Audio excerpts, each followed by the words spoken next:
Mais c'est quoi ce son au fait? Eh bien aujourd'hui, je vous l'explique.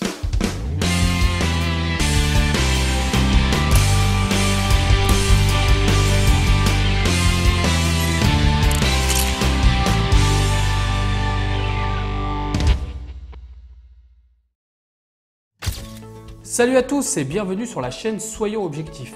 Pour rappel, il s'agit d'une chaîne participative et collaborative en partenariat avec le magazine Digital Photo. Après de nombreuses demandes, j'ai créé un groupe Facebook Partage Soyons Objectifs. Vous pouvez vous y abonner, partager vos photos et même demander des avis aux autres utilisateurs.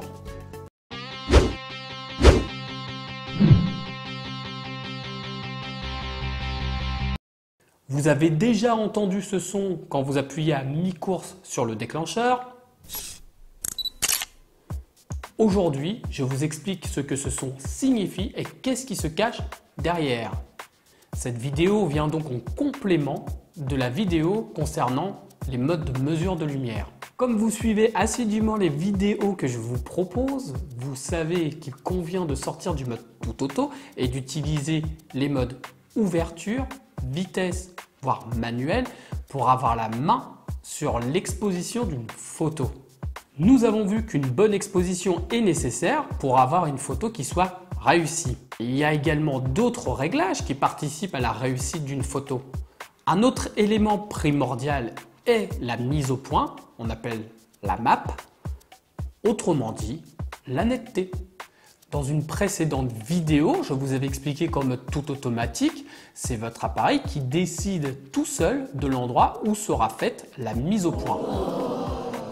Il essaiera, avec de la chance ou pas, de faire la netteté et la mesure de lumière sur le ou les sujets qui lui sembleront les plus lumineux, dira-t-on. Mais comment fait-il la mise au point exactement ? Eh bien, à l'aide de collimateurs, aussi appelés points autofocus. Comme vous l'aurez compris, les mots du jour sont collimateur et autofocus.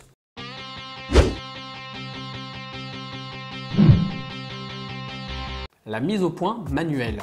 Vous êtes devant une scène que vous souhaitez immortaliser. Vous allez donc passer votre mise au point en manuel à l'aide du sélecteur placé sur votre objectif ou sur votre boîtier et vous sélectionnerez M chez Nikon pour manuel ou bien MF pour manual focus sur Canon. Puis faites la pointe sur l'endroit désiré à l'aide de votre bague autofocus qui est sur votre objectif. Vous voyez, c'est quand même relativement simple à expliquer. Comme nous l'avions vu dans cette vidéo, il y a une distance de mise au point sur chaque objectif et elle est donc propre à chaque objectif. Vous l'aurez compris, en dessous de cette distance, il vous sera impossible d'obtenir une photo nette. Et peut-être même qu'il vous sera impossible de prendre une photo tout simplement, comme disait encore Bibi. Enfin, certains objectifs à mise au point manuelle ne disposent quant à eux d'aucune fonctionnalité d'autofocus. C'est toujours bon à savoir.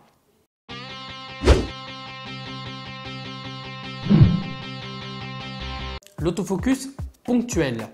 Tout d'abord, on s'assurera que le sélecteur de mise au point soit bien positionné sur A ou AF pour autofocus. Et tout comme les pictogrammes de mode de mesure de lumière, les constructeurs ont des termes différents pour désigner les modes autofocus. AFS pour autofocus single chez Nikon et d'autres marques et one shot chez Canon.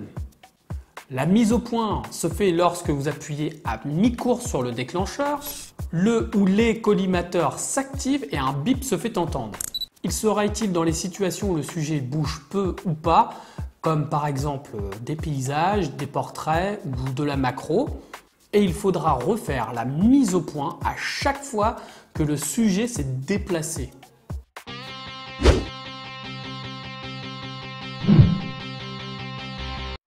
AFC pour continu chez Nikon et AI Servo chez Canon. Il est le mode autofocus idéal pour des sujets en mouvement, comme pour des scènes de sport, course à pied, voiture, animalier, enfants et même pour les concerts. Vous maintiendrez votre déclencheur à mi-course et vous suivrez votre sujet qui restera du coup toujours net. Mais attention, si quelque chose ou quelqu'un passe devant votre sujet, la mise au point peut être perdue et il faudra recommencer tout le processus.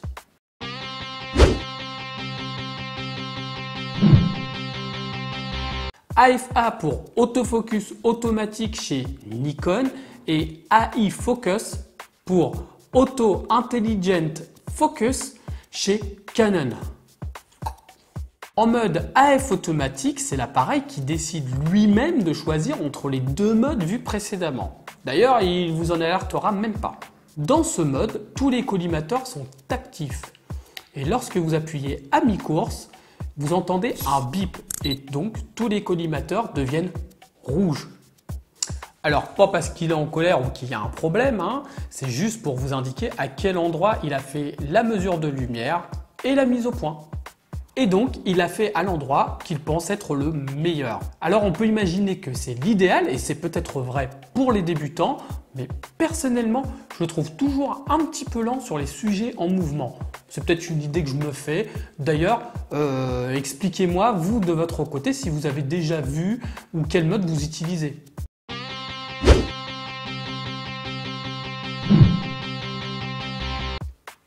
Et les collimateurs alors?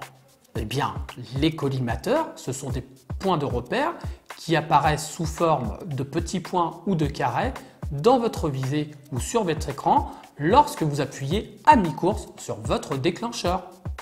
Ils s'illuminent pour vous indiquer quels sont ceux utilisés pour faire la mise au point sur votre photo. Vous avez la possibilité d'utiliser celui que vous souhaitez à l'aide du pad derrière votre boîtier. Pour préciser la mise au point sur un sujet, il existe différentes zones de détection qui sont définies par les collimateurs autofocus. Et nous allons voir les trois principales zones.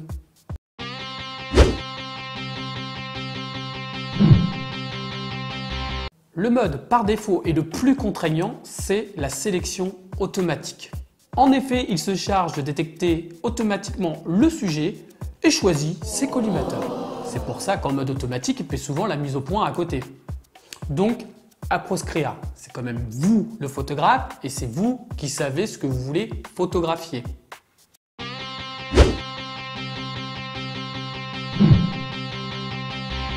La sélection manuelle ou sélective vous permet de sélectionner le collimateur désiré. Il s'agit de l'autofocus point sélectif.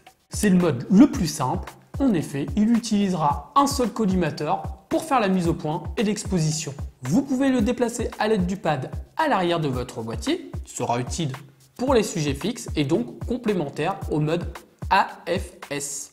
Petite précision, il convient d'utiliser le collimateur central car c'est celui-ci qui est le plus précis.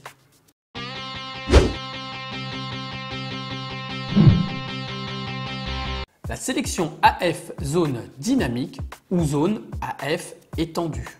Pareil à la sélection manuelle, mais en plus, il prendra en compte les collimateurs voisins selon la taille du sujet. Et au choix, ils varieront de 9, 11, 39, voire même 51 collimateurs. Sachez quand même que c'est le collimateur central qui fera la mise au point. Ce mode est particulièrement adapté aux scènes d'action, de sport, voire même d'animalier. Mais plus vous choisirez de collimateurs, plus votre appareil sera lent. C'est le revers de la médaille. Voilà, c'est fini et soyons objectifs, c'est déjà pas si mal. J'aimerais savoir à mon tour quel mode autofocus vous utilisez et dans quelles circonstances. Ça peut être bénéfique pour tout le monde. N'hésitez pas donc à me l'indiquer sous cette vidéo si vous voulez laisser un petit commentaire.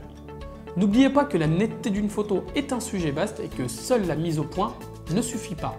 Il faudra aussi faire attention à la vitesse utilisée, mais ça, on en reparlera plus tard. À bientôt.